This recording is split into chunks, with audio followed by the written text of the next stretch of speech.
বিষয়টা কী হয়েছে আমি তোমাদেরকে সব সত্যি কথা এখন বলি। তো অ্যাপেন্ডিসাইট হয়েছে, তো নিজে আমি অপারেশন হব।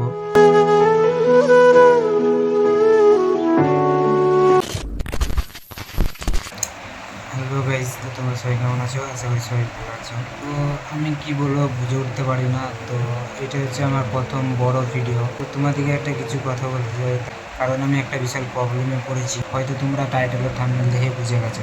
সত্যি কথা বলতে গাইস, এখন এতটাই বিপদে পড়ে গেছি যে তোমাদেরকে আজকে সব লেখালে বলবো। 2025 সালটা আমার এইভাবে শুরু হবে আমি কখনো বুঝতে পারিনি। কারণ আমি ইউটিউবে প্রায় শর্ট ভিডিও ছাড়তাম, আগেতে অনেক অনেক আগেতে ব্লগ ভিডিও ছাড়তাম। তো আমার ফোন ছিল না, মানে আমার ফোন আছে, সেই ফোনটা আর কি ভালো না, আমার একটা খারাপ ফোন আছে, সেই ফোনটা দিয়ে ভিডিও করতাম। তারপরেও একটা নতুন ফোন নেবো ভাবছিলাম, তো নেওয়া হয়নি, তো এবারে নেবো ভাবছিলাম। প্রায় আমি ভিডিও 3-4 বছর ভিডিও করি, ব্লগ ভিডিও, গেমিং ভিডিও সব রকম করতাম, কোনোটাতে সফলতা পাইনি। আমি পরে শর্ট ভিডিও মানে যখন এত বছর যখন ভিডিও বানিয়ে যখন কোনো সফলতা পাইনি, তো তাই ভাবলাম যে একটা ভিডিও করি আর করি। তো সব রকম চেষ্টা করেছি কিন্তু কোনোটাতেই সফলতা পাইনি। তো তারপর শর্ট ভিডিও ছাড়ছিলাম এই চ্যানেলটা দিয়ে, দেখো আমার অনেক শর্ট ভিডিও রয়েছে। যাতে আমি আমার ফোনেতে করতাম না, আমি যার ফোন পেতাম তার ফোনেতে ভিডিও করে আমার ফোনে নিয়ে আপলোড করতাম।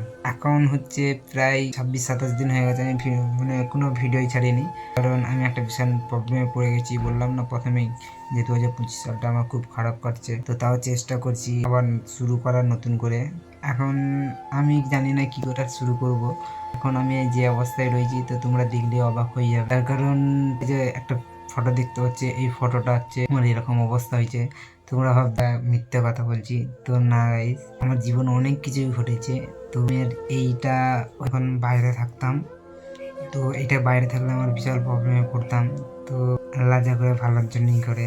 তো আমি একটা অন্য কারণে আমি বাড়িতে এসেছিলাম। তো বাড়িতে আসার এরপর আমি ভাবছিলাম যে আবার বাইরে চলে যাব, জানি এরকম হয়েছিল। তো বাইরে যাবো বলে সব ঠিকই করছিলাম, তো সেই টাইমটাতে আমার জানিয়ে গেল। তো বিষয়টা কী হয়েছে আমি তোমাদেরকে সব সত্যি কথা এখন বলি। তো অ্যাপেন্ডিসাইট হয়েছে, তো আমি কখনো ভাবতে পারিনি যে আমি অপারেশন হব।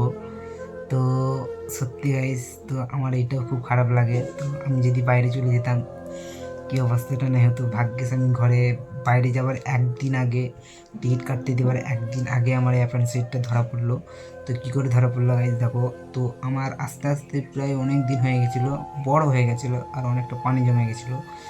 তো এটা কী করে ধরা পড়লো গাইস, তো একদিন মানে আমি আমার মামা বাড়িতে ছিলাম, মামা বাড়ি থেকেই আর কি ঘুগনি খেয়েছিলাম, ঠিক আছে, আমি রোজা রাখতাম। তো রোজা রাখতে রাখতে খাওয়া দাওয়া খুব কম হয়ে গেছিলো, আর একটা ডিপ্রেশনে ছিলাম।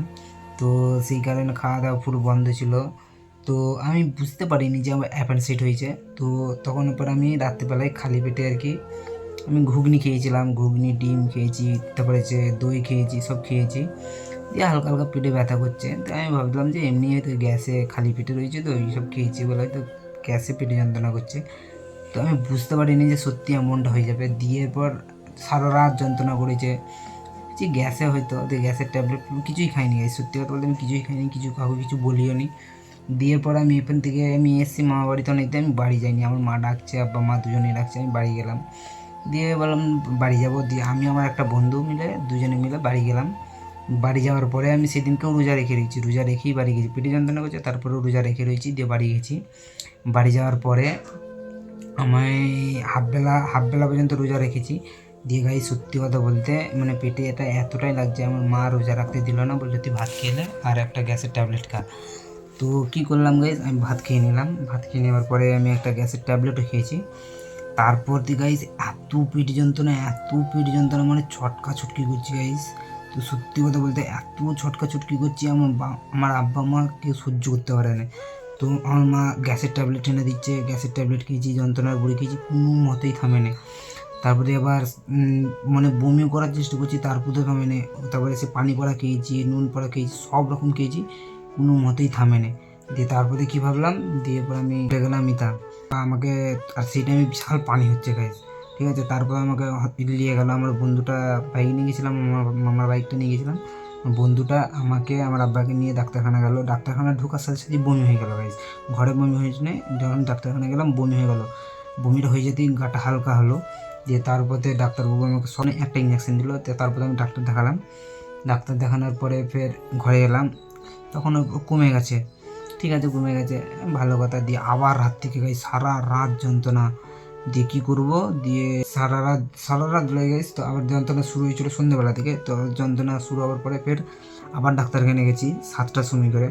ওইখানে যেয়ে পর আমাদের যে ডাক্তার, এখানে একটা ভালো ডাক্তার গেছে, এটা হাতুড়ি ডাক্তার ছিল আর একটু বড় ডাক্তার। তো সেইখানে গেলাম, সেইখানেও এত চটকা চটকি মানে এত গায়ে যন্ত্রণা করছে। তারপরে এবার কী করলাম, ওইখানে 2টো ইঞ্জেকশান দিল, দিয়ে বললো যদি 1.5 ঘন্টার মধ্যে যদি 1 ঘন্টা যদি এর মধ্যে যন্ত্রণা কমে যায় তাহলে ভালো, আর যদি না যন্ত্রণা কমে তাহলে তোমাদেরকে নার্সিংহোমে ভর্তি হতে হবে, কারণ আরও অপারেশন করতে হবে।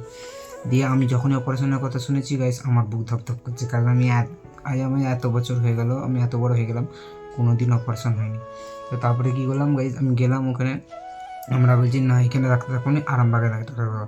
তারপরে আরামবাগ গেলাম, আরামবাগে এসে এবার সরকারি আমাকে বড় ডাক্তার দেখাবে বলছিল, বলছে যদি সত্যি এটা হয় তাহলে ওখানে কী হবে।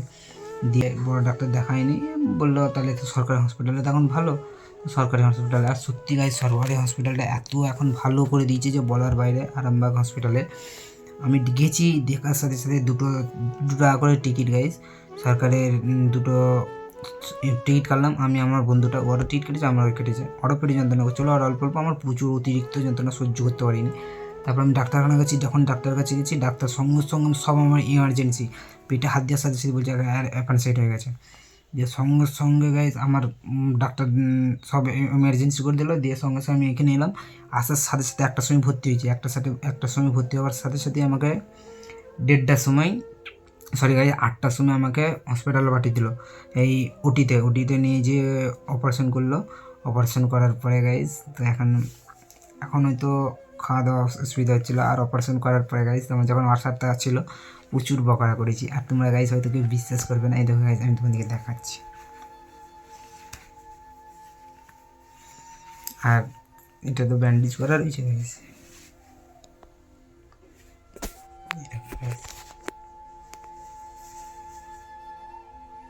দেখেছি গাইজ, এই যে এতটা কেটেছে, এখান থেকে এতটা কেটেছে।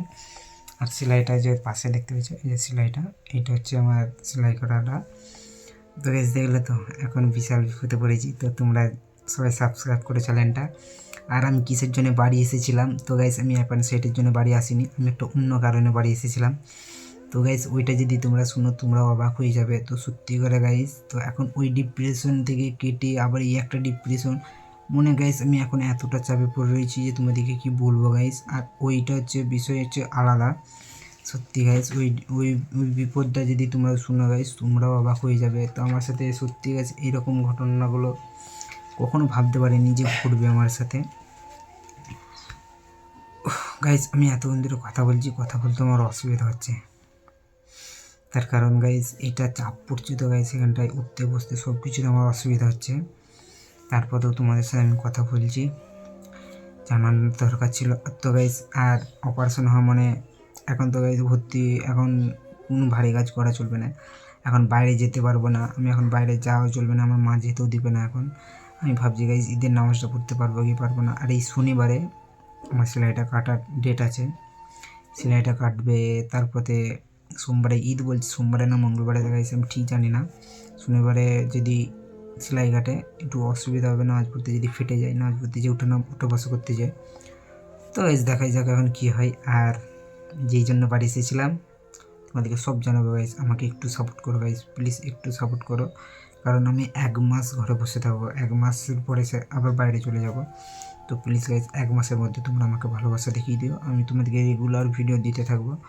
আর এটা হচ্ছে আমার বন্ধুর ফোন, আমার ফোন হচ্ছে যে গাইজ দেখো ভেঙে গেছে, এটা হচ্ছে আমার ফোন। আর এই ফোনটা হচ্ছে আমার বন্ধুর ফোন। তো বন্ধুর কাছ থেকে ফোনটা নিয়ে রেখেছি, দেখা যাক কী হয়। তো গাইজ তো চলো টাটা বাই বাই, চ্যানেলটাকে সাবস্ক্রাইব করে দিও গাইজ প্লিজ, 1 মাসের মধ্যে আমাকে বিশাল ভালোবাসা দিও।